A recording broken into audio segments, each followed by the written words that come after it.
മഹത്വം ഉണ്ടാകട്ടെ. നമുക്ക് ഒരുമിച്ച് ഇന്ന് ഈ പ്രിയ ഭവനത്തിൽ ആയിരിക്കാൻ ദൈവം കൃപ തരുന്നത് ഓർത്ത് ദൈവത്തിന് സ്തോത്രം ചെയ്യുന്നു. പ്രത്യേകിച്ച് പ്രിയപ്പെട്ട ബിജി, നമ്മുടെ ഈ പ്രാർത്ഥന ഗ്രൂപ്പിന്റെ മെമ്പർ എന്ന നിലയിൽ, കൈസ്ഥാന സമിതി അംഗം എന്ന നിലയിൽ ഇതിന്റെ പിന്നിൽ ഏറ്റവും ഭംഗിയായി, ഏറ്റവും അനുഗ്രഹീതമായ നിലയിൽ പ്രവർത്തിക്കുന്നു. അതിലൊക്കെ പ്രത്യേകമായ സന്തോഷം അറിയിക്കട്ടെ. കഴിഞ്ഞ ആഴ്ച നമ്മുടെ വാർഷികമൊക്കെ കൊണ്ടാടി. അതിലും നമ്മളുടെ എല്ലാ കാര്യങ്ങളിലും നിങ്ങളുടെ സജീവമായ സഹകരണം ഉണ്ടായിരുന്നു. പ്രത്യേകമായിട്ട് എല്ലാവരോടും ഹൃദയംഗമായ നന്ദി ഞാൻ ഈ അവസരത്തിൽ രേഖപ്പെടുത്തട്ടെ. അല്ല, ആശംസ പറഞ്ഞോണ്ട് ഞാൻ പറയാം. ഞങ്ങൾക്ക് അച്ഛന്റെയും നേരത്തെ സമയത്ത് ഞങ്ങൾ ഭയങ്കരമായിട്ട് ബുദ്ധിമുട്ടിയിട്ടുണ്ട്. അച്ഛൻ എല്ലാ സമയവും ഇപ്പോഴൊന്നും അല്ല, 5-6 വർഷം മുമ്പ് ഉപദേശിയെ വിളിക്കുക, അവരെ വിളിച്ച് ഇപ്പോഴച്ഛനാണ് എല്ലാ ആഴ്ചയിലും സംബന്ധിക്കുന്നു. അത് നല്ല ഒരു പ്രസംഗങ്ങൾ. Thank you very much. പിന്നെ ദൈവം അനുഗ്രഹിക്കട്ടെ. അപ്പൊ ഞാന് പറയാനായിട്ട് ശ്രമിച്ചത്, ഇന്ന് ഇവിടെ നമ്മൾ കൂടി വരുമ്പോൾ പ്രിയപ്പെട്ട രാജാന്റെ 5ാമത്തെ ഡെത്ത് ആനിവേഴ്സറിയുടെ ഒരു പശ്ചാത്തലത്തിലാണ് നമ്മൾ നിൽക്കുന്നത്. ഞാനൊക്കെ വരുന്നതിന് 1 വർഷം മുൻപാണ് പ്രിയപ്പെട്ട അച്ഛൻ കർത്താവിന്റെ സന്നിധിയിലേക്ക് വാങ്ങിപ്പോകുന്നത്. അതുകൊണ്ട് നേരിൽ കാണുന്നതിനോ അറിയുന്നതിനോ ഒന്നും അത്തരത്തിൽ കഴിഞ്ഞിട്ടില്ല. എങ്കിലും വളരെ അനുഗ്രഹീതമായ നിലയിൽ ഈ പ്രദേശത്ത് പ്രവർത്തിച്ച കർത്താവിന്റെ സന്നിധിയിലേക്ക് വാങ്ങിപ്പോയ പ്രിയപ്പെട്ട രാജാവിന്റെ ധന്യമുള്ള ജീവിതത്തെ ഓർത്ത് ഞാൻ ദൈവത്തെ സ്തുതിക്കുകയാണ്. ഇന്ന് അതുകൊണ്ട് തന്നെ മരണവുമായി ബന്ധപ്പെട്ടുകൊണ്ട് ചില കാര്യങ്ങൾ വേഗത്തിൽ പറയുവാൻ ഞാൻ ദൈവകൃപയിൽ ശരണപ്പെട്ട് ആഗ്രഹിക്കുന്നു. ഒരു പ്രത്യേക വാക്യം എടുത്ത് അല്ല, ഇതിനുള്ളിൽ നമ്മൾ ഈ മരണവുമായി ബന്ധപ്പെട്ട് ചില കാര്യങ്ങൾ ഒരുമിച്ച് പങ്കുവെക്കണം എന്നാണ് ഞാൻ ആഗ്രഹിക്കുന്നത്. പ്രിയപ്പെട്ട രാജാൻ കർത്താവിന്റെ സന്നിധിയിലേക്ക് മരണം മൂലം വേർപെട്ടു. അതൊരു യാഥാർത്ഥ്യമാണ്. എന്നാൽ ഇപ്പോൾ എന്തായിരിക്കുന്നു, അല്ലെങ്കിൽ എന്താണ് മരണത്തിന് ശേഷം എന്നത് ജീവിച്ചിരിക്കുന്ന നമ്മളെ സംബന്ധിച്ച് അറിഞ്ഞിരിക്കേണ്ടത് വളരെ പ്രധാനപ്പെട്ട ഒരു കാര്യമാണ്. നമ്മള് ഒരു കാലത്ത് ഇത്തരത്തിലുള്ള പ്രാർത്ഥനകളൊക്കെ വെക്കുന്ന ഒരു പതിവ് ഇടക്കാലത്ത് എങ്ങനെയോ നഷ്ടപ്പെട്ടു പോയിരുന്നു. എന്നാൽ ഈ കാലഘട്ടത്തിലൊക്കെ വളരെ കൃത്യമായി നമ്മൾ അത്തരത്തിലൊക്കെ പ്രാർത്ഥനയൊക്കെ ക്രമീകരിക്കുന്നു എന്നത് അത് ആശാസ്യമായ കാര്യം തന്നെയാണ്. ഒരുപക്ഷെ നമ്മൾ ചിന്തിച്ചേക്കാം, ഇത് സഭാപരമായി ശരിയാണോ എന്ന്. അതുകൊണ്ട് തന്നെ പലരുടെയും മനസ്സിൽ അത്തരത്തിലുള്ള സംശയങ്ങൾ ഒക്കെ ഉടലെടുത്തു എന്നും വന്നേക്കാം. നമ്മൾ ഈ കാര്യമൊക്കെ മനസ്സിലാക്കുമ്പോൾ 2 തരത്തിൽ ഈ പദത്തെ നമ്മൾ തിരിച്ചറിയണം എന്നതാണ്, ഈ ഒരു കാര്യത്തെ മനസ്സിലാക്കണം എന്നതാണ് നിങ്ങളുടെ ശ്രദ്ധയിലേക്ക് കൊണ്ടുവരുന്നത്. മരിച്ചവർക്ക് വേണ്ടി പ്രാർത്ഥിക്കുന്നതും മരിച്ചവരോട് പ്രാർത്ഥിക്കുന്നതും രണ്ടും രണ്ടായിട്ട് തന്നെ നമ്മൾ കാണേണ്ടതുണ്ട്. മരിച്ചവർക്ക് വേണ്ടി പ്രാർത്ഥിക്കുക അല്ലെങ്കിൽ മരിച്ചവരെ ഓർക്കുക എന്നത് ഒരു തലവും, മരിച്ചവരോട് പ്രാർത്ഥിക്കുക എന്ന് പറയുന്നതും രണ്ടും രണ്ടാണ്. ഇതൊരു വളരെ നാരോ ആയ ഒരു ബൗണ്ടറി എന്ന് വേണമെങ്കിൽ നമുക്ക് അത് മനസ്സിലാക്കുമ്പോൾ തിരിച്ചറിഞ്ഞില്ലെങ്കിൽ അത് അങ്ങോട്ടും ഇങ്ങോട്ടും ഒക്കെ മാറിപ്പോകാനുള്ള സാധ്യത ഉണ്ട് എന്നത് ഓർമ്മിപ്പിക്കട്ടെ. അതുകൊണ്ട് ഈ മരിച്ചവർക്ക് വേണ്ടി അല്ലെങ്കിൽ മരിച്ചവരെ ഓർക്കുന്നത്, മറിച്ച് അവരോട് പ്രാർത്ഥിക്കുന്നത്, അത് രണ്ടും രണ്ടാണ്. ഇത് പറയുമ്പോൾ പോലും മറ്റ് പല സഭാവിഭാഗങ്ങളും ഇത് പറയുമ്പോൾ അവര് പറയാൻ ശ്രമിക്കുന്ന ഒരു കാര്യമുണ്ട്. അവരും പ്രാർത്ഥിക്കുന്നില്ല, മറിച്ച് ചില ഇന്റർസെഷൻ എന്ന നിലയിലാണ് അതിനെ കാണുന്നത്. എന്നാൽ ഞാൻ ആ ഭാഗത്തേക്കൊന്നും പോകുവാനായിട്ട് ആഗ്രഹിക്കുന്നില്ല. നമ്മൾ മാർത്തോമാക്കാര് മരിച്ചവരെ ഓർക്കുന്നുണ്ടോ? ഉണ്ടോ? ഉണ്ട്. നമ്മളിത് പല തവണകളിൽ പറയാൻ ശ്രമിച്ചിട്ടുണ്ട്. മരിച്ചവരെ ഓർക്കുന്നുണ്ട്. എന്താണ് ഇത് വീണ്ടും വീണ്ടും ചോദിക്കുന്നത് എന്ന് ചോദിച്ചാൽ ഇതൊന്ന് ഉറയ്ക്കാൻ വേണ്ടി കൂടെ ആണ്. മരിച്ചവരെ നമ്മൾ എപ്പോഴും ആരാധനയിലും മറ്റ് പലയിടങ്ങളിലും ഓർക്കുക പതിവാണ്. ഡിസംബർ 21 നമ്മൾ ആരെയാണ് ഓർക്കുന്നത്? സെന്റ് തോമസിനെ ഓർക്കുന്നത് എന്തുകൊണ്ടാണ്? സെന്റ് തോമസിന്റെ ഡെത്ത് ഡേ ആണത്. സെന്റ് തോമസ് കൊല്ലപ്പെട്ട ദിവസമാണ് ഈ ഡിസംബർ 21 എന്ന് പറയുന്നത്. അപ്പോ ഡിസംബർ മാസം 21 സെന്റ് തോമസിനെ അദ്ദേഹത്തിന്റെ മരണ ദിവസത്തിൽ ഓർത്തിട്ടുണ്ട്. നമ്മള് സഭാ കലണ്ടർ എടുത്ത് നോക്കിയാൽ നമ്മുടെ അപ്പോസ്തലന്മാരുടെ എല്ലാം മരണ ദിവസങ്ങളെ നമ്മള് ഓർക്കുന്നുണ്ട്. അപ്പൊ അതൊരു കുഴപ്പം പിടിച്ച കാര്യമല്ല എന്നത് പറയാനായിട്ടാണ് ഞാൻ ആഗ്രഹിച്ചത്. സഭയുടെ ചരിത്രത്തിൽ സഭയുടെ ചരിത്ര രേഖകൾ പരിശോധിച്ചാൽ തീത്തോസ് തിരുമേനി എബ്രഹാം മൽപ്പാൻ അച്ഛന്റെ മരണ ദിവസം കുർബാന ചൊല്ലിയതിനെ കുറിച്ച് പറയുന്നുണ്ട്. അത് നടക്കുന്നത് എപ്പോഴാണ്? നവീകരണത്തിനൊക്കെ എത്രയോ ശേഷം. എന്നാൽ ഇടക്കാലത്ത് പ്രത്യേകിച്ച് ഈ ചില ഗ്രൂപ്പുകൾ ഒരുമിച്ച് സഭയുടെ ഭാഗമായതിന്റെ പശ്ചാത്തലത്തിലാവാം, അല്ലെങ്കിൽ പ്രത്യേകിച്ച് ഈ ഡിവിഷന്റെ ഒക്കെ സമയത്ത് ഉണ്ടായ ചില ചിന്തകളുടെയൊക്കെ അടിസ്ഥാനത്തിലായിരിക്കാം, ആ കാലഘട്ടത്തിൽ ഉണ്ടായിരുന്ന ചില ആളുകളുടെയൊക്കെ പഠിപ്പിക്കലുകളിലൂടെ ആയിരിക്കാം ഒരുപക്ഷെ ഇതിനകത്ത് മാറ്റം വന്നത്. അപ്പോ ഞാൻ പറയാൻ ശ്രമിച്ചത്, നമ്മൾ മരിച്ചവരെ ഓർക്കുന്നത് മറ്റ് ചില വ്യത്യസ്തമായ തലത്തിലാണ് എന്നത് നമ്മൾ ഓർക്കേണ്ടതായിട്ടുണ്ട്. അപ്പോ മരിച്ചു പോവുക എന്ന പദം പല വാക്കുകളിലൂടെ മലയാളത്തിൽ പറയാറുണ്ട്. രാജാവ് മരിച്ചാൽ അത് നാടു നീങ്ങുകയാണ്, ഇല്ലയോ?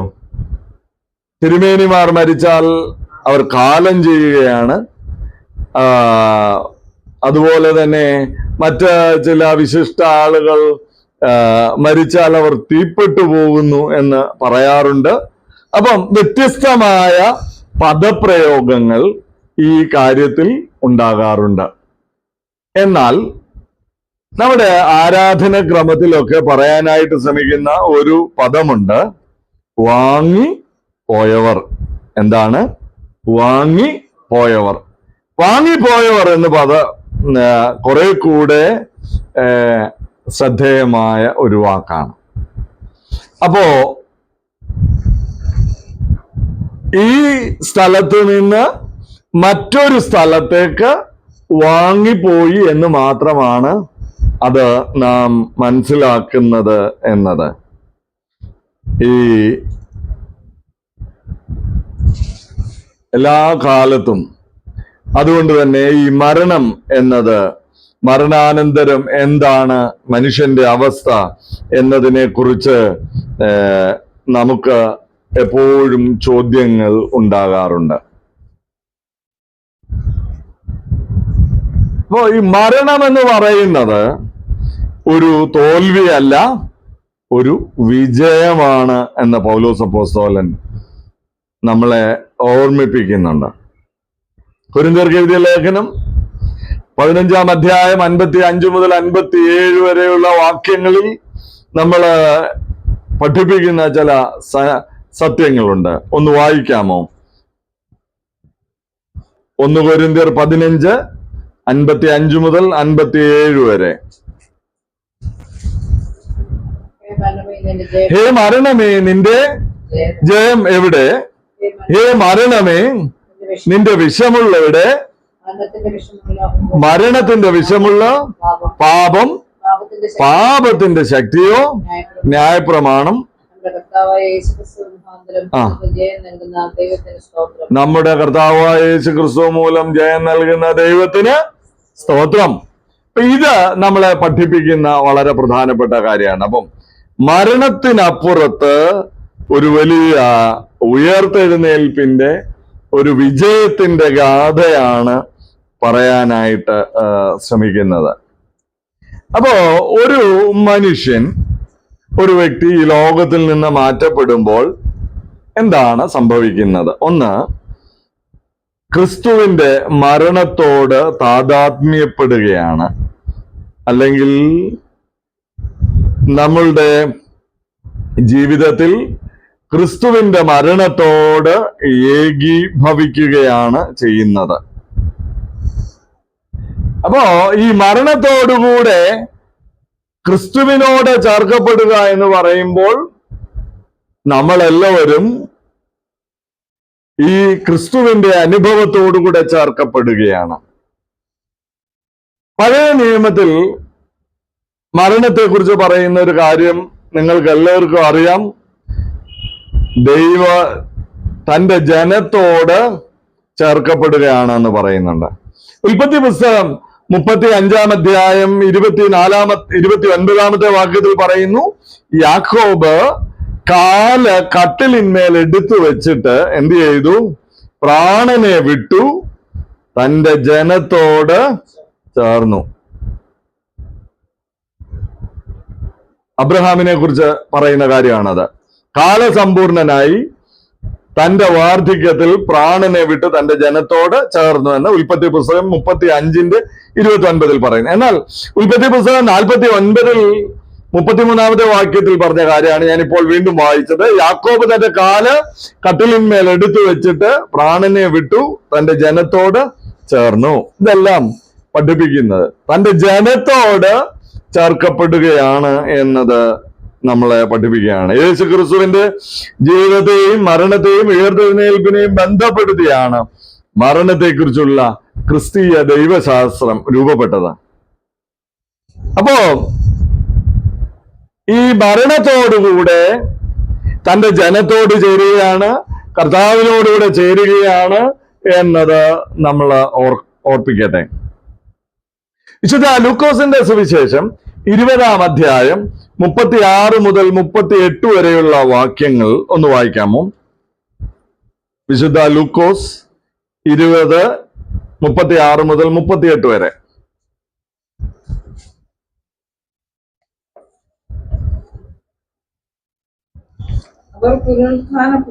അവർ പുനരുത്ഥാനത്തിന്റെ പുത്രന്മാരാകയാൽ ദൈവദൂത തുല്യരും ദൈവപുത്രന്മാരും ആകുന്നു. അപ്പം അവർ മരണത്തോടുകൂടെ അവർ ദൈവതുല്യരും പുത്രന്മാരും ആക്കപ്പെടുന്ന ഒരു ജീവിത അനുഭവത്തിലേക്ക് അവര് ആയിത്തീരുകയാണ് എന്നത് നമ്മളെ ഓർമ്മിപ്പിക്കുന്നു.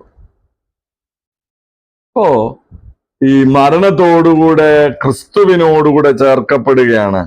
അതൊരു വലിയ സന്തോഷകരമായ അനുഭവമാണ്. അതുകൊണ്ടാണ് പൗലോസ് അപ്പോസ്തലൻ പറയുന്നത്, ജീവിക്കുന്നുവെങ്കിൽ നാം ക്രിസ്തുവിനായി ജീവിക്കും, മരിക്കുന്നുവെങ്കിൽ ക്രിസ്തുവിനോടുകൂടെ മരിക്കുന്ന ഒരു ജീവിത അനുഭവത്തിലേക്ക് നമ്മളെ ദൈവം വിളിച്ച് അടുപ്പിക്കുകയാണ്. അപ്പോ എന്റെ മാംസം തിന്നുകയും എന്റെ രക്തം കുടിക്കുകയും ചെയ്യുന്നവന് നിത്യജീവനുണ്ട്, ഞാൻ അവന് ഒടുവിലത്തെ നാളിൽ ഉയർത്തെഴുന്നേൽപ്പിക്കും. ഇത് വലിയ പ്രത്യാശയുടെ അനുഭവമാണ്.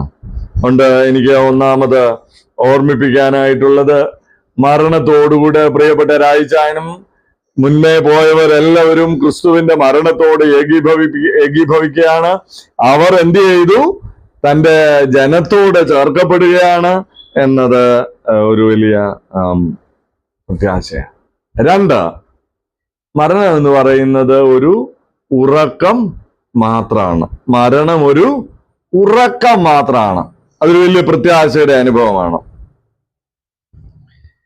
വിശുദ്ധ യോഹന്നാൻ എഴുതിയ സുവിശേഷം 11-ാം അധ്യായം 11-ാമത്തെ വാക്യത്തിൽ പറയുന്നു, നമ്മുടെ സ്നേഹിതനായ ലാസർ എന്ത് ചെയ്യുന്നു? നിദ്ര കൊള്ളുന്നു.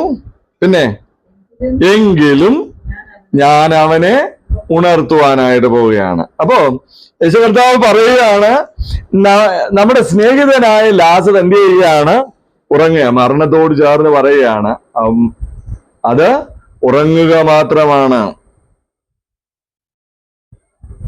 വേറെ പലയിടങ്ങളിൽ അത് നമ്മളോട് പറയുന്നുണ്ട്. വിശുദ്ധ മത്തായിയുടെ സുവിശേഷത്തിൽ 27:52 പറയുന്നു, നിദ്ര പ്രാപിച്ച വിശുദ്ധന്മാരുടെ ശരീരങ്ങൾ പലതും ഉയർത്തെഴുന്നേറ്റു. ബാല മരിച്ചില്ലല്ലോ, ഉറങ്ങുക എത്ര എന്ന വിശുദ്ധ മത്തായിയുടെ സുവിശേഷം 9-ാം അധ്യായം 24-ാമത്തെ വാക്യത്തിൽ പറയുന്നു. അതുകൊണ്ട് മരണം എന്ന് പറയുന്നത് എന്താണ്? ഒരു നിദ്ര മാത്രമാണ്. ഒരു നിദ്ര മാത്രമാണ്. ഒരു ഉറക്കത്തിന് ഒരു പ്രത്യേകതയുണ്ട്. എന്താണ്? അതിനൊരു ഉണർവ് ഉണ്ട് എന്നത് വളരെ പ്രത്യേകത നിറഞ്ഞ കാര്യമാണ്. ഒരു മറ്റൊരിടത്ത് മാറി ഈ ലോക ജീവിതത്തിനപ്പുറത്ത് അവര് പ്രതീക്ഷയോടെ കാത്തിരിക്കുകയാണ് എന്നത് നമ്മളെ ഓർമ്മിപ്പിക്കുകയാണ്. 3-ാമതായിട്ട് മരണം എന്ന് പറയുന്നത് ഒരു കാത്തിരിപ്പാണ്. മരണം എന്ന് പറയുന്നത് ഒരു കാത്തിരിപ്പാണ്. മരണത്തോടുകൂടെ ഒരു വലിയ കാത്തിരിപ്പിന് വിരാമമിടുകയാണ്. എന്തിന്റെ കാത്തിരിപ്പായിരുന്നു? ദൈവ വിളിയുടെ കാത്തിരിപ്പാണ്. ഒരു സത്യവിശ്വാസി എപ്പോഴും ദൈവസന്നിധിയിലേക്ക് വിളിക്കപ്പെടുവാനായിട്ട് നിത്യജീവൻ ലഭിക്കുന്നതിന് വേണ്ടി ഈ ദൈവ വിളിക്ക് വേണ്ടി കാത്തിരിക്കുകയാണ്. അതുകൊണ്ട് മരണമെന്ന് പറയുന്നത് ഒരു കാത്തിരിപ്പാണ്. അതാണ് കല്ലറയിലുള്ളവർ അവന്റെ ശബ്ദം കേട്ട് നന്മ ചെയ്തവർ ജീവനായും തിന്മ ചെയ്തവർ ന്യായവിധിക്കായും ഉള്ള സമയമാണ് എത്തിച്ചേർന്നിരിക്കുന്നത്. അപ്പോ ഇത് കല്ലറയിലുള്ളവർ അവന്റെ ശബ്ദം കേൾക്കുന്നു, അവർ ഉയർത്തെഴുന്നേൽക്കുന്നു എന്നത് ഒരു പ്രധാനപ്പെട്ട കാര്യമാണ്.